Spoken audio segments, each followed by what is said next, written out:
হবে বিসমিল্লাহির রহমানির রহিম।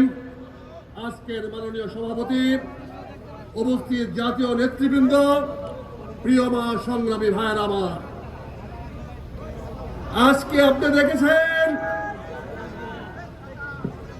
ষড়যন্ত্র কিভাবে শুরু হয়েছে।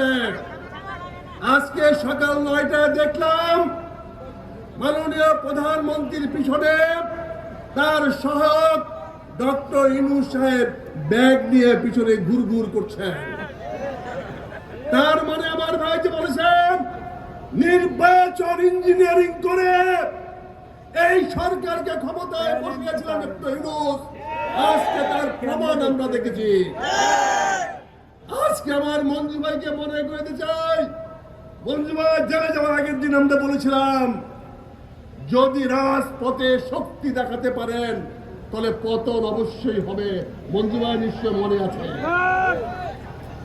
আজকে রাজপথ দেখেন ভাগ্যের কি নির্মম পরিহাস, এই দক্ষিণ গেইটে জামাতকে সভা করতে দেয় নাই।